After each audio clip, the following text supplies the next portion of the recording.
guru-guru dan juga pelajar-pelajar sekalian. Syukur Alhamdulillah kerana kita diberi kesempatan untuk meneruskan program Minggu Orientasi untuk hari yang kedua ini. Untuk slot yang pertama ini, marilah kita sama-sama mendengar ucapan daripada Tuan Pengetua. Dengan itu saya mempersilakan Tuan Pengetua untuk menyampaikan ucapan. Dengan segala hormatnya dipersilakan. Terima kasih. A'udzubillahi minasyaitonir rajim. Bismillahirrahmanirrahim. Alhamdulillah rabbil alamin wassalatu wassalamu ala asyrafil anbiya'i wal mursalin. Qala rabbi shrah li sadri wa yassir li amri wa hlul 'uqdatam min lisani yafqahu qawli. Assalamualaikum warahmatullahi wabarakatuh. Penolong kanan, ketenang di Amran, ketua-ketua unit, guru-guru dan pelajar-pelajar baru untuk ketenang SMK Syed Sirajuddin. Assalamualaikum warahmatullahi wabarakatuh dan salam sejahtera. Terima kasih kerana memberi peluang kepada saya untuk memberikan ucapan sepatah dua kata dalam minggu orientasi ini. Jadi terlebih dahulu saya mengucapkan selamat datang kepada semua pelajar yang telah mendaftar untuk tingkatan 6 SMK Syed Sirajuddin yang dapat meneruskan pelajaran di SMK Syed Sirajuddin. Dan saya dapat maklumat bahawa ramai 103 orang telah mendaftar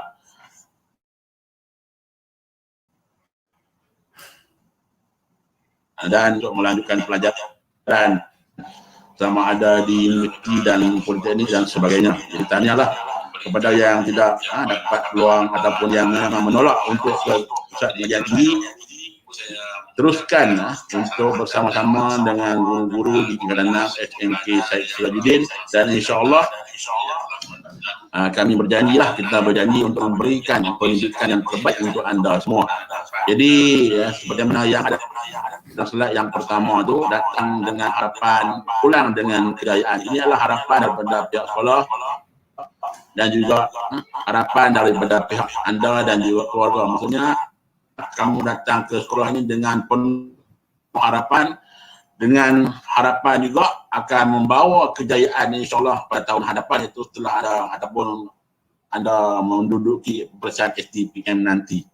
Dan untuk pelajar-pelajar mungkin yang dari sekolah menengah ataupun dari sekolah lain, saya terlebih dahulu nak memperkenalkan dirilah. Saya pengetua baru di SMK Syed Sirajuddin, iaitu mulai tahun 2020 hingga sekarang, itu masuk tahun yang kedua insyaAllah.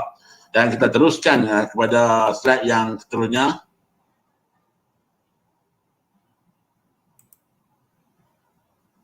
Slide yang seterusnya. Ini ada sedikit kata-kata rangsangan hadis daripada riwayat Muslim, iaitu siapa yang menempuh satu jalan kerana mencari ilmu, maka Allah akan memudahkan baginya jalan ke syurga. Maksudnya kita datang ke sekolah, pelajar sekalian, kita datang ke sekolah untuk meneruskan pengajian kita di tingkatan 6 rendah, tingkatan 6 atas, tanpa ada tujuan atau matlamat adalah untuk mencari ilmu. Jadi sekiranya kita mencari ilmu, maka Allah akan memudahkan baginya atau bagi kita lah jalan ke syurga. Maksudnya kejayaan syurga adalah kejayaan yang kita capai setelah kita menempuh pelbagai halangan-halangan. Dalam mencari ilmu juga kita ada halangan-halangan. Apalagi zaman sekarang ni, zaman COVID. Hari ini saja mungkin dah hampir-hampir 20,000. Maksudnya anda walaupun telah mendaftar tetapi anda tidak dibenarkan datang ke sekolah lagi. Kita akan memberi ilmu secara online. Jadi persiapkanlah diri anda untuk menerima online daripada guru-guru. Perbanyakkanlah data-data anda, kerana cikgu akan menggunakan online setiap hari insyaAllah. Okey, yang keterusnya. Slide yang keterusnya. Slide yang keterusnya, Cikgu Masliana. Tak bergerak. Okey. Seterusnya kita dapat tengok di situ, ilmu dan kebijaksanaan itu adalah sahabat yang setia dalam hidup.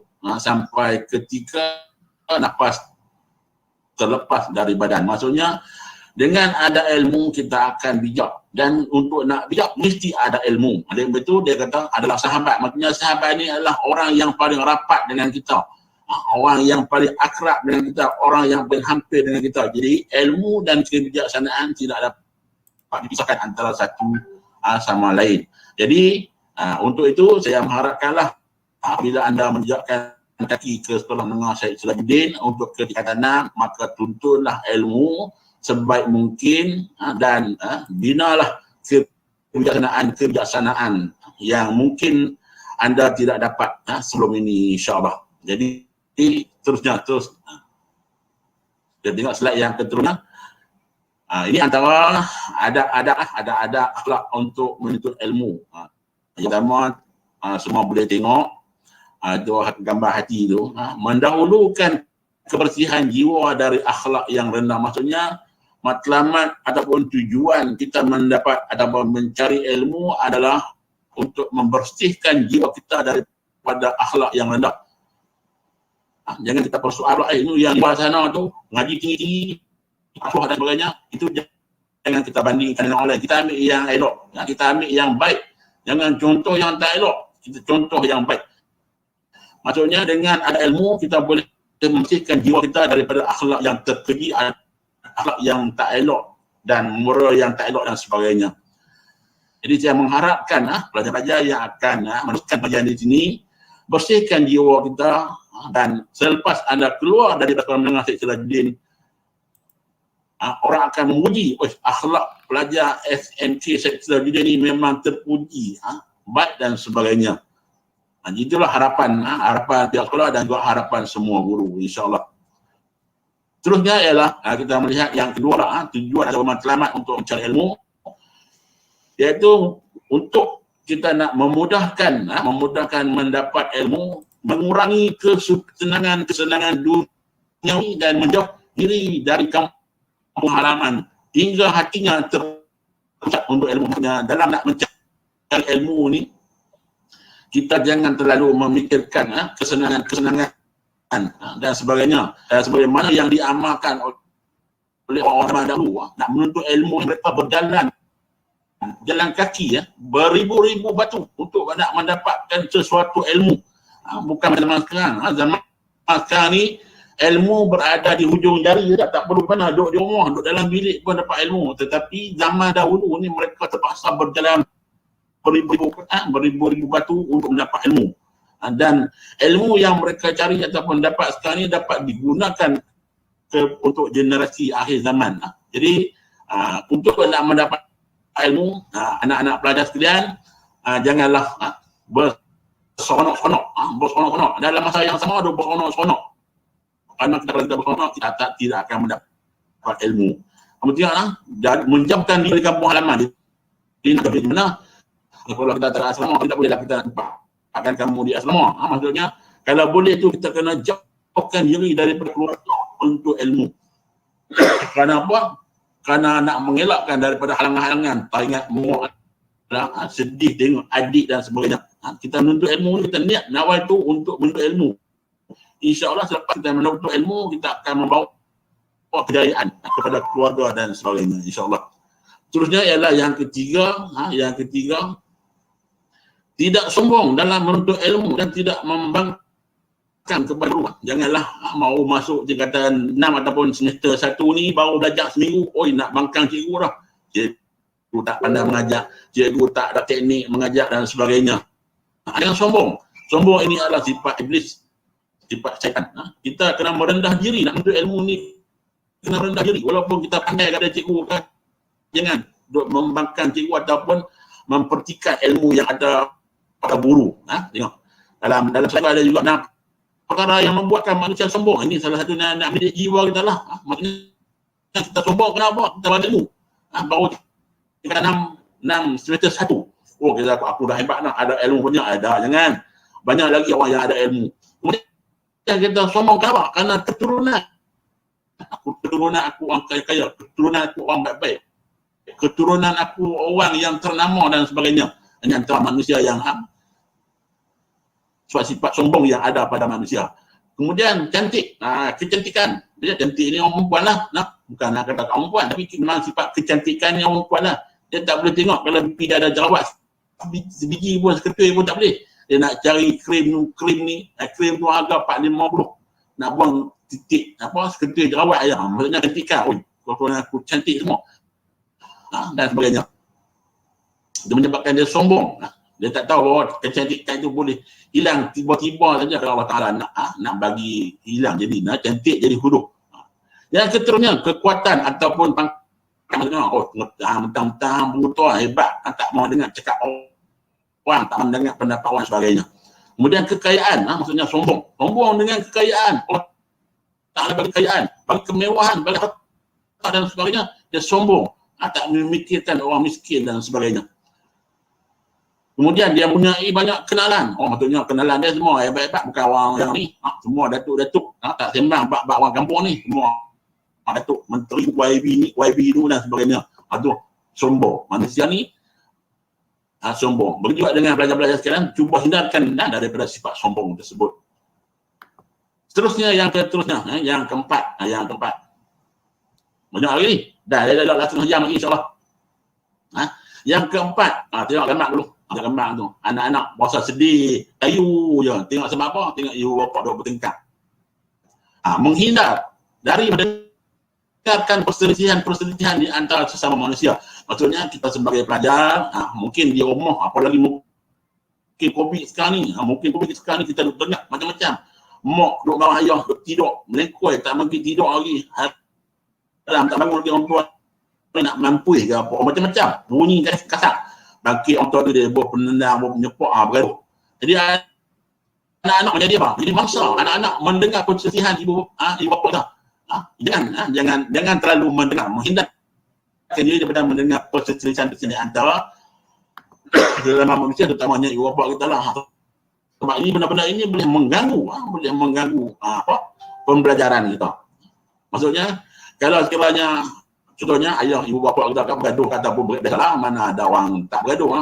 Suami isteri ni mesti bergaduh, bukan bergaduh tumbuk dan sebagainya. Perselisihan, perbezaan pendapat. Jangan kita ambil kisah sangat. Biasalah. Bergaduh pun dapat anak anai juga.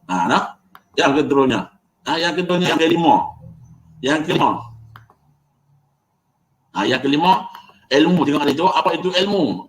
Apa saja bidang ilmu yang ada dan sedang berkembang. Maksudnya anda telah ditawarkan ke Quran menengah Sirajuddin dan subjek ada banyak subjek yang ditawarkan dan saya memberi peluanglah kepada anda untuk memilih apa saja subjek yang diminati dan berjumpalah dengan guru-guru untuk mendapat maklumat apakah bidang-bidang yang sesuai dan yang bidang tersebut boleh diteruskan apabila anda meneruskan pengajian nanti di pusat ini. Tidak menolak satu bidang ilmu yang terpuji tetapi harus menekuninya hingga mengetahui maksudnya. Kita belajar satu ilmu tu kita kena belajar dengan bersungguh-sungguh sehingga kita boleh faham betul-betul ilmu yang kita bincang ataupun kita belajar tersebut. Macam-macam subjek yang ditawarkan antaranya ekonomi, geografi, sejarah dan sebagainya. Dan saya dengar khabar ada yang nak tukar jurusan dan sebagainya. Sama ya kalau kamu di mana pun sama ya, lebih subjek untuk sekolah menengah dipilih lebih kurang hampir sama subjek saja. Okey, seterusnya yang keenam di rumah sana. Yang keenam, orang nampaknya nampak pun tak pernah terang. Okey, mengalihkan perhatian kepada ilmu yang terpenting iaitu ilmu akhirat. Walaupun kita belajar sampai pandai orang mana pun, macam-macam ilmu, ada ilmu matematik, ada ilmu sejarah, ada ilmu geografi, ada ilmu fizik, ada sebagainya. Janganlah kita lupa, janganlah kita leka untuk mempelajari ilmu yang akan membawa bekal kita ke akhirat. Apa dia ilmu tu? Maksudnya ilmu yang digunakan untuk hari ini lah, ilmu untuk kita beramal ibadat. Kerana apa? Kerana ilmu itulah yang akan membawa kita atau memimpin kita masuk ke dalam syurga insya-Allah. Dan sebagaimana yang dalam slide tersebut saya kaitkan sikitlah, maksudnya kita berada beberapa alam. antaranya alam roh. Sebelum kita diciptakan lagi, kita dah roh kita dah ada, kemudian berada di alam rahim. Maksudnya ada alam di dalam perut kita lah, bukan perut lah, rahim lah. Maksudnya itu alam-alam yang kita alami. Kemudian alam dunia ini alam yang ketiga yang kita sedang berada sekarang. Alam dunia inilah alam yang agak amat penting untuk kita mencari ilmu. Tuntulah ilmu sebanyak mana mungkin untuk kita membawa bekal ke akhirat. Kemudian alam barzakh, apabila kita berada di alam dunia sampai umur tua, tak kira apalah, muda ke apa sekarang ni, kita akan mati. Kita berada daripada alam barzakh, alam kubur. Sekarang ni mati hari-hari, beratus-ratus orang. Kerana apa? Kerana penyakit. Penyakit ini sebab penyebab saja. Tolong jaga. Di polis sekarang ni, mulai hari ini pun dah kes telah meningkat. Jadi anak-anak pelajar sekalian janganlah duduk merayau rata-rata. Jangan duduk merayau rata-rata, nanti terkait dengan COVID dan sebagainya. Dan yang keterunya, alam yang akan kita kekal abadi ialah alam akhirat. Jadi pelajar-pelajar sekalian, maksudnya kita jangan lupa ilmu yang akan kita bawa ke alam akhirat nanti, insyaAllah. Okey, yang keterunya tu ya, semakin kecil. Menuntut ilmu ada usaha yang dilakukan untuk merubah perilaku ke arah yang lebih baik. Tujuan kita belajar adalah untuk menghiasi batin dengan sifat yang menyampaikannya kepada Allah Subhanahu Wa Taala. Maksudnya apakah tujuan kita menuntut ilmu? Tujuan ialah untuk merubah perangai, perilaku, tingkah laku, akhlak kepada yang lebih baik. Kerana ilmu itu pada dasarnya menuju kebenaran dan meninggalkan kebodohan. Jangan kita jadi bodoh. Kerana apa? Kerana tidak mencari ilmu. Kerana apa? Kerana orang yang bodoh ni selalu dipergunakan ataupun diperbodoh-bodohkan oleh orang yang cerdik, orang yang pintar, orang yang licik dan sebagainya. Jadi kita hendaklah menuntut ilmu. Dengan adanya ilmu, insya-Allah orang tak akan boleh tipu kita. Dan kita pula janganlah kita banyak ilmu kita tipu pula. Kita kalau aku banyak ilmu kan jangan ada niat untuk menipu orang. Okey, itu yang keterunya. Kalau saya nak habis dah, insya-Allah. Slide yang keterunya ada lagi tu. Cikgu macam mana? Habis dah? Habis dah. Jadi saya mengharapkan semua pelajar yang mendaftar di sini untuk, kalau boleh tu janganlah pergi sekolah lain lah, cukuplah. Cukup sekolah ni saja dan teruskan niat anda untuk belajar dengan bersungguh-sungguh, dan apa-apa permasalahan boleh berjumpa dengan guru-guru yang mengajar tingkatan 6. Guru-guru yang mengajar tingkatan 6 kita ni adalah merupakan guru-guru pakar yang ada kebolehan masing-masing, pemeriksa kertas dan sebagainya. Jadi itulah harapan saya, dan sekali lagi saya memohon maaf kiranya dalam penyampaian saya ini ada sedikit kekurangan ataupun terkasar bahasa, tersentuh jiwa dan sebagainya. Saya mohon maaf, dan kepada semua guru teruskan mengajar tanpa jemu, insya-Allah. Jadi saya sudahi dengan ucapan sekian, wabillahi taufiq wal hidayah. Wassalamualaikum warahmatullahi taala wabarakatuh. Teruskanlah minggu orientasi ini, insya-Allah. Sekian, terima kasih. Saya serahkan kembali kepada pengacara majlis lah. Okey, terima kasih. Ya, baik. Terima kasih Cikgu atas nasihat dan pesanan yang sangat bermanfaat bagi kita semua. Diharapkan pelajar-pelajar mendapat motivasi daripada ucapan pengetua itu tadi. Okey.